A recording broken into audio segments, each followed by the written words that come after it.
और जितनी मेरी जीजियां बैठी हैं और जितने मेरे जीजा बैठे हैं, जितनी माताएं बैठी हैं और जितने मेरे भाई बैठे हैं, आपसे निवेदन है, पशुपति व्रत यदि आप करते हो, सोमवार का, सावन के सोमवार का व्रत यदि आप करते हो, 16 सोमवार यदि आप करते हो, संकट सोमवार यदि आप करते हो,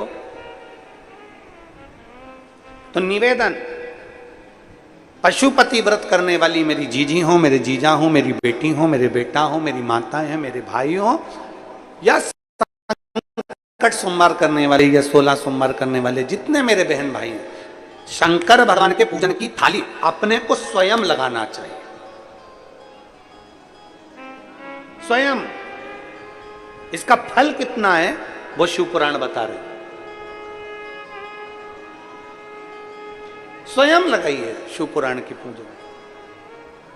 हम जब यजमान पूजन करने आते हैं तो हम तो यहाँ कहेंगे यजमान परिवार से, साहू परिवार से, श्री चंद्रकांत जी साहू जी से, भूपेन जी से, चंद्रशेखर जी से, धर्मेंद्र जी से, वीरेंद्र जी से, और उनकी धर्म पत्नियां अगर कथा सुन रही हैं तो उनसे भी कहेंगे। यहाँ पूजन की आरती की थाली भी आपको लगाना चाहिए, और पूजन जो हो तो उस समय पर घर की बहुओं को आकर बैठकर ब्राह्मण देवता के साथ में मिलकर पूजन का सामान की थाली आपको तैयार करना चाहिए। कहते हैं एक बार अगर शंकर भगवान के पूजन की थाली की तैयारी हम स्वयं करते हैं तो हमारे घर में कितना भी अगर कष्ट भी है तो भगवान भी हमारे लिए कुछ ना कुछ अच्छा करने का प्रयास जरूर करते हैं। इतना फल है पूजन की मात्र थाली को। देखिए पशुपति व्रत करने वाले ध्यान लगाकर सुनना कि पशुपति व्रत का फल कब मिलता है, जब अपनी थाली अपन पूजन की खुद लगाए स्वयं।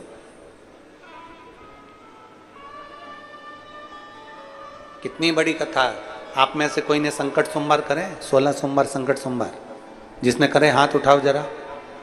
बहुत सारे लोगों ने करे। रखो रखो रखो। आप लोगों ने संकट सोमवार 16 सोमवार का अगर व्रत करा है तो उसमें कथा आती है, उस कथा में वर्णन आता है कि रानी ने दासी के हाथ से पूजा की थाली भेज दी थी। बोलो सुनी कि नहीं सुनी, पढ़ी कि नहीं पढ़ी? रानी ने पूजन की थाली दासी के हाथ से भेज दी थी, और दासी के हाथ से जब पूजन की थाली भेजी तो रानी को दर दर ठोकर खाना पड़ी। अर्थात रानी अगर वो पूजन की थाली स्वयं लगा कर देती तो उसका फल चौगुना प्राप्त होता, चौगुना।